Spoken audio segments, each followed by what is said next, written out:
Salut tout le monde, j'espère que vous allez bien, c'est Maï aujourd'hui. Laissez-moi vous souhaiter une très bonne année 2024. J'espère que vous aurez surtout la santé, sachant que dans une année, il y a toujours des hauts et des bas. Donc cette année, je vous souhaite quand même une bonne année, mais je vous souhaite avant tout une très bonne santé et plein de bonheur pendant cette nouvelle année qui est apparue. Comme vous pouvez l'entendre, quand je filme cette vidéo, nous sommes le 30 décembre, donc nous sommes un jour avant le réveillon de la Saint-Sylvestre et je suis encore malade. Donc, pour cette nouvelle année 2024, je me souhaite de me remettre en forme, de moins choper la crève, parce que vraiment, ces dernières années, c'est une catastrophe au niveau de la santé. Je chope souvent des rhumes, des grippes, des bronchites. Vraiment, là, cette année, il va falloir se remettre d'aplomb. Donc, en cette vidéo, qui est la vidéo de l'update lecture du mois de décembre, qui est un peu en retard, parce que comme je vous l'ai dit, j'ai chopé la crève, il y a eu les fêtes, donc le temps de me remettre de mes émotions et de la fatigue, parce que j'ai eu du monde à la maison, c'était pas évident pour filmer, mais me revoici, et là, comme vous pouvez voir, il y a un espèce de bazar de livres, là, vous voyez pas, il y a tout plein de livres, mais ça, c'est pour la prochaine vidéo qui devrait arriver sur ma chaîne sur le bilan de mes mangas achetés en 2023. Oui, parce que je fais toujours un bilan et là, j'ai dû ressortir tous les mangas que j'avais sortis et là, c'est que les nouveautés encore. Donc, autant vous dire qu'il n'y a pas les séries en cours. Donc là, c'est que les nouveautés, mais ça sera divisé en deux parties. Donc, petite parenthèse finie. Je vais vous parler de l'update lecture. La pile à lire n'a pas été tenue parce que il y a eu du monde préparatif des fêtes. Donc j'ai pas pu lire comme je voulais, encore une fois. Mais j'ai quand même pas mal lu. Hein. La pile, elle est juste ici. Et il y a eu du craquage encore une fois. Et on ne dira rien. Donc, on va commencer tout de suite. J'ai, alors, ce mois-ci, lu 10 mangas et 4 webtoons. Et un roman. C'est vrai que j'ai lu un roman sur ma tablette, ma liseuse, pardon. Donc ça aussi. Ça fait pas mal de lectures, léger, moins que le mois dernier, mais quand même une bonne lecture. On va commencer, je vais vous présenter tout de suite un des mangas que j'ai lu ce mois-ci et dont j'ai craqué, que vous aurez pour l'achat manga du mois de janvier, parce que quand j'ai filmé l'achat manga du mois de décembre, je ne l'avais pas acheté. Donc c'est le manga Son visage au clair de lune. Donc c'est le pack des 3 premiers tomes. J'ai lu déjà les 2 premiers tomes, je suis actuellement au cours du 3e. J'ai enchaîné parce que j'ai adoré l'histoire qui nous raconte l'histoire de Yoi, qui a des traits un peu très fins pour une jeune femme et tout le monde la considère un peu comme un garçon, un beau garçon, vraiment très beau. Alors qu'en fait, Yui est tout simplement une jeune fille et elle en a marre un peu que tout le monde la considère comme un prince au lycée et elle va tomber sur le deuxième prince qui cette fois est un garçon et qui va du coup lui proposer quelque chose. Il va être très attiré par son profil, il va être attiré par les mimiques qu'elle fait, il va être attiré par elle et ils vont du coup décider de s'imposer un test, de sortir ensemble pour voir si potentiellement ils pourraient ressentir des sentiments amoureux, tout ça. Donc c'est vraiment un manga que je peux conseiller. Il est très beau au niveau des dessins qui sont vraiment juste impressionnants et dont j'adore énormément. Ça a été un coup de cœur total. C'est un shoujo.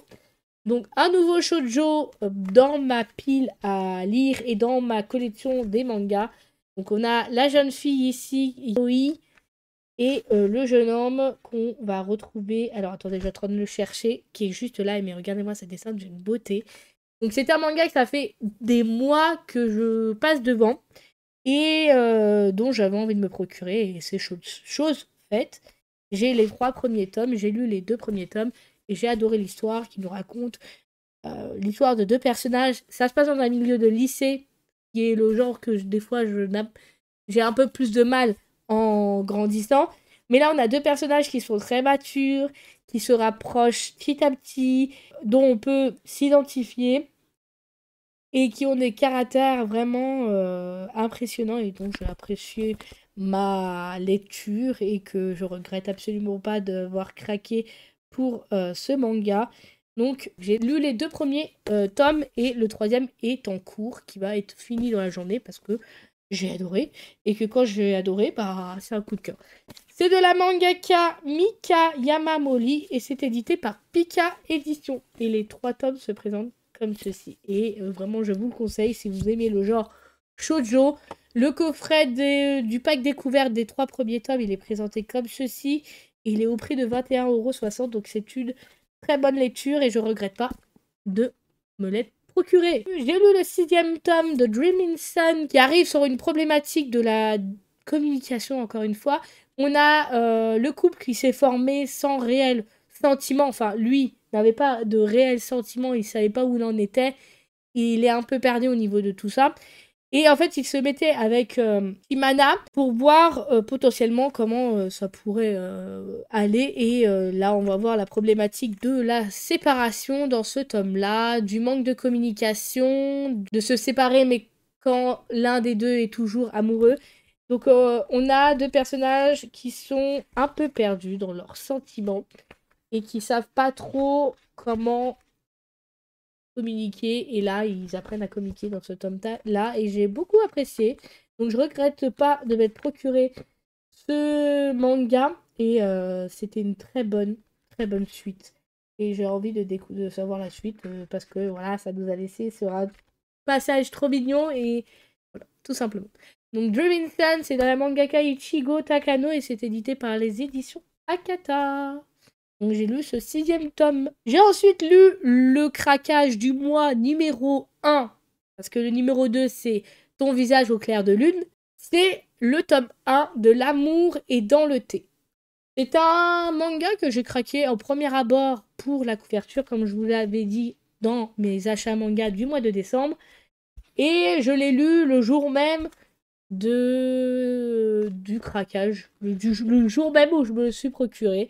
Je vous montre quelques images de ce manga avec la petite fille qui me fait craquer avec son petit caractère et dont l'histoire est vraiment fort intéressante et dont je suis pressée d'avoir le tome 2 parce que ça nous a laissé sur un suspense.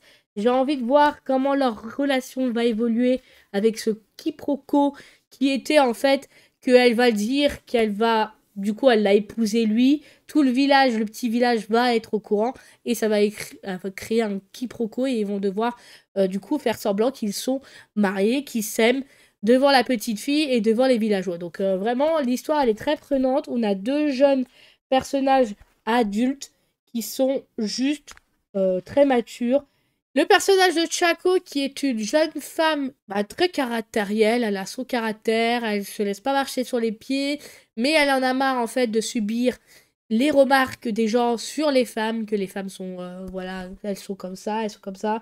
Et lui, c'est un jeune homme qui peut paraître froid au premier abord, qui a une tête un peu... qui t'as pas trop envie de t'approcher de lui, mais au final... Quand tu apprends à le connaître, il est pas si méchant, il a un cœur d'artichaut, il est vraiment passionné par le milieu de la cultivation du thé. Elle va du coup retourner chez ses parents parce qu'elle va essayer de fuir son ex-fiancé qui se révèle avoir une double personnalité, un autre visage. Il lui fait peur, donc elle va prendre ses clics et ses claques et se barrer. Et elle va retourner chez ses parents qui tiennent une plantation de thé. Et elle va décider de venir en aide à ceci, mais elle va tomber sur un inconnu et une jeune fille qui va se révéler être sa nièce. Donc voilà, plein de péripéties que je vous conseille parce que, bon, il est très fin au niveau de la lecture. J'aimerais que les tomes soient un peu plus épais, mais vraiment, je ne suis pas déçue. C'est un shoujo bon, j'ai fortement apprécié qui se passe dans un milieu d'adultes avec 2 personnages très matures, avec une petite fille trop mignonne.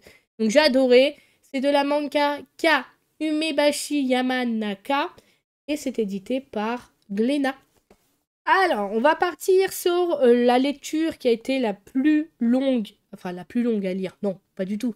Mais par la lecture où les tomes des mangas sont il est très épais parce qu'il il adapte 2 mangas ou 3 mangas normaux. On a donc, en fait, c'est un manga double. Donc, c'est le manga Fruit Basket. J'ai lu le premier, le 2e tome, le 3e tome et le 4e tome. Donc, j'ai lu les 4 premiers tomes de ce manga que j'avais découvert en anime au premier abord. Et je suis absolument fan de l'histoire, On a un peu plus de choses dans le manga, un peu plus de pensée de chacun des personnages. On y suit l'histoire de chaque personnage qu'on y retrouve dans ce manga. Toru, Kyo, Yuki, Shigure, Momiji, Atsuharu, plein de personnages qui ont tous un passé très particulier, qui ont des blessures du passé, qui ont encore des blessures aujourd'hui. Et on a une jeune fille, Toru Honda, qui est une jeune fille qui fait tout pour garder le moral, malgré qu'elle ait perdu sa maman il y a de ça 1 an. Elle reste forte et elle va venir en aide à cette famille qui est maudite par les signes astrologiques chinois. Donc, on va y suivre leur aventure dans ce manga et je suis vraiment pas déçue et j'ai adoré redécouvrir l'anime que j'avais énormément adoré en manga, qui a été une très bonne lecture, qui nous parle de plusieurs sujets forts là-dedans. On nous parle de deuil, on nous parle de maltraitance psychologique, on nous parle de rejet, de rupture, de souffrance, de d'effacement de mémoire. Vraiment, il y a plein de sujets dedans qui sont vraiment très forts. Et donc, je conseille le manga si vous ne connaissez pas Fruits Basket. Je vous dis courez parce que ça nous parle de beaucoup de sujets qui sont vraiment très, très, très intéressants à lire au moins une fois dans sa vie. Donc, Fruits Basket, c'est la mangaka Natsuki Takaya. Ouais, édité par l'éditeur Delcourt Gamme en édition parfaite et double. Du coup, un manga qui m'avait été donné par ma cousine il n'y a pas très longtemps. Il y a 1 mois. J'ai lu jusqu'au 4e tome, il y a 12 tomes, il faut que je lise les autres à la suite. Mais ça va être fait. C'est juste que le mois de décembre a été très rapide à passer et du coup j'ai pas trouvé le temps de lire tout ce que je devais lire. On va finir par le dernier manga que j'ai lu ce mois-ci. C'est le tome 2 du manga Mars. On y suit encore l'aventure de Rei qui est toujours hantée par la mort de son jumeau Sei. Et on va y suivre l'histoire de Kira qui va essayer de lui venir en aide, d'essayer de lui apaiser sa peine, de comprendre pourquoi il est comme ça, qu'est-ce qui a fait que le jumeau de Rei s'est suicidé. Donc on a des sujets forts là-dedans, on a du suicide, de la mort, du deuil, de l'amour, du coup de foudre et de plein de choses. Mais voilà, c'est les thématiques les plus retrouvées dans ce manga et qui est vraiment juste excellent. Je regrette pas de m'être procuré cette édition parfaite de chez Panini Manga. Je vous montre la première. Est-ce que je peux... Oui, voilà. Je peux vous montrer juste ça, les dessins et les personnages qu'on y retrouve juste ici dans ce manga. Donc j'ai lu le 2e tome ce mois-ci de mars. De la mangaka Fuyumi Solio. Et on va finir par les 4 webtoons que j'ai lus ce mois-ci. J'ai lu le 5e volume du webtoon The Runaway. On a les 2 personnages principaux qui décident de se mettre en couple, de voir comment ça va se passer, de comment ils vont gérer cette relation un peu cachée parce que elle est quand même rédactrice de la rubrique de mode dans laquelle elle travaille et du coup sortir avec son chef c'est plutôt mal vu en général et du coup ils vont à peu près cacher leur relation. Enfin, le chef lui a un peu de mal à cacher la relation parce qu'il a envie de la vivre à pleines dents et elle un peu moins. Elle lui dit elle n'a pas envie que ses collègues la regardent un peu étrangement ou voilà. Mais petit à petit, on va y suivre leur relation. On va y suivre aussi les autres personnages qui ont une histoire particulière, qui vont faire des rencontres. Il va y avoir aussi les thématiques du divorce, du deuil, de la perte d'un enfant et de l'amour hip-hop sans rien demander. Donc vraiment, The Runaway, j'ai adoré le 5e volume. Était vraiment excellent et dont je suis pressée d'avoir le 6e volume parce qu'on a un peu des petites crises de jalousie dans ce 5e volume et il y a beaucoup aussi de communication sur le passé de lui. Donc j'ai lu ce 5e tome des éditeurs Kayadi. On continue chez le même éditeur de Kayadi, j'ai lu le 5e volume aussi de Sa Majesté l'Idols. Dans le dernier volume, on avait notre personnage Jihan qui avait disparu et qui avait été kidnappé par une personne. Et là, on découvre qui l'a kidnappé, pourquoi. Il va y avoir du coup de nouveau un voyage dans le temps dans ce volume-là. On va avoir des personnages qui vont manquer de communication, qui vont pas réussir à communiquer, qu'il va y avoir un retour à l'école et plein de trucs. J'ai adoré ce 5e volume et je suis impatiente de découvrir la suite et voir ce qui va s'y passer. On va aussi suivre les histoires aussi de l'ami d'enfance de elle, qui est du coup, lui, est dans le passé à la place de celui-là du passé qui est dans le présent. Voilà, un peu compliqué, mais en gros, c'est les thématiques voyage dans le temps, K-pop et complot. Et on va finir par le dernier webtoon que j'ai lu, les 2 volumes du webtoon Marry My Husband. C'est un webtoon dont j'avais craqué pour ce mois de décembre et dont j'ai dévoré les 2 volumes parce que je me suis procuré du coup le 2e volume. Hein. Bon, soyons réalistes que quand on craque et qu'on dévore le 1er volume, il fallait absolument que je lise la suite. On y raconte l'histoire de Ji-won Kang qui a 37 ans et qui lui reste que quelques mois à vivre parce qu'elle est atteinte par un cancer incurable. Alors qu'elle essaye de contacter son mari, celui-ci ne la répond pas et elle décide d'aller du coup chez lui. Sauf en allant chez lui, elle va découvrir que celui-ci la trompe avec une de ses meilleures amies. Elle va leur dire qu'elle va pas les laisser la ruiner et en gros la faire passer pour une con avec le temps qui lui reste à vivre. Et en fait, elle va se faire frapper et elle va se taper la tête contre la table de chevet et elle va du coup décéder alors qu'il lui restait que quelques peu de temps à vivre. Elle va du coup pas vraiment mourir parce que celle-ci va se retrouver être projetée 10 ans en arrière et elle va décider de mettre en route sa vengeance. Et j'ai adoré ma lecture, autant vous dire que même le 2e volume, je l'ai dévoré. On y suit aussi l'histoire du chef à elle qui veut prendre soin d'elle, qui est inquiète pour elle et on apprend un peu plus de comment ça se fait qu'il est aussi inquiet. Et on va y suivre, ouais. Donc, plein de rebondissements dans ces 2 premiers volumes que je vous conseille. Si vous ne connaissez pas le webtoon, il a fait fureur et c'est vraiment une bonne histoire. Si vous aimez les drames, les histoires de trahison, de vengeance, de retour dans le passé et d'amour qui va popper petit à petit dans l'histoire, vraiment courez parce qu'il vaut clairement le coup. Et j'ai appris qu'il allait avoir l'adaptation de ce webtoon en drama pour le mois de janvier qui va être diffusé sur Prime Video. Si je me trompe pas, je vous mettrai l'info quelque part si c'est pas la bonne info.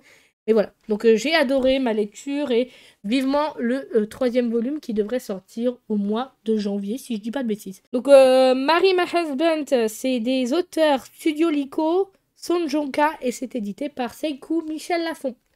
Donc voilà, du coup j'ai fini pour mes lectures webtoon de ce mois-ci. Je vais vous parler maintenant du roman que j'ai lu ce mois-ci qui est le roman Oket.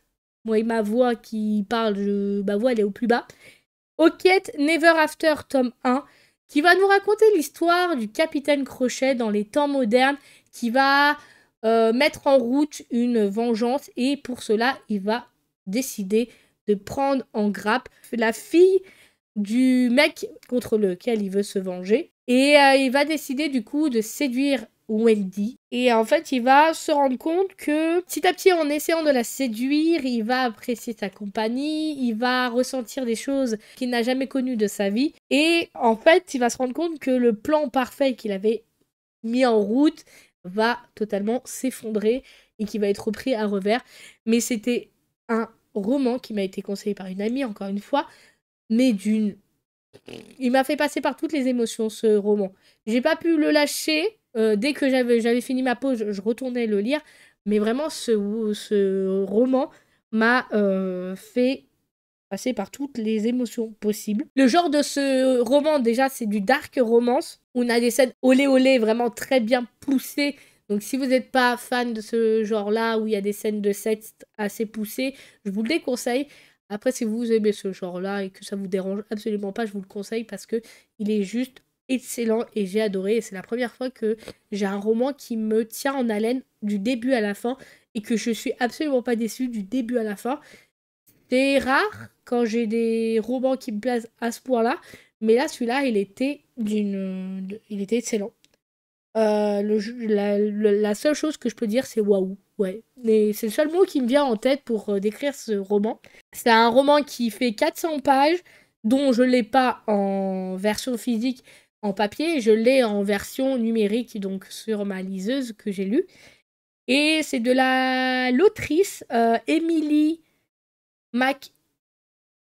Mycintyre, je sais pas si ça se prononce comme ça, mais je vous mettrai en tout cas une image du roman que je vous parle. Et je l'ai commencé le 2 décembre, je l'ai fini le 4 décembre. Autant vous dire que j'ai mis seulement 2 jours à lire un roman de 400 pages. Du coup, voilà, c'est le roman que j'ai lu en ce mois-ci. C'est la fin de cette vidéo update lecture du mois de décembre. J'ai pas tenu toute ma pile à lire. Il y a des mois où je la tiens, il y a des fois je la tiens pas.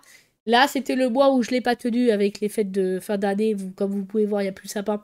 J'ai déjà tout enlevé. Je vous retrouve pour une prochaine vidéo. C'était May. Prenez soin de vous avant tout. Et je vous dis à bientôt. Bye tout le monde!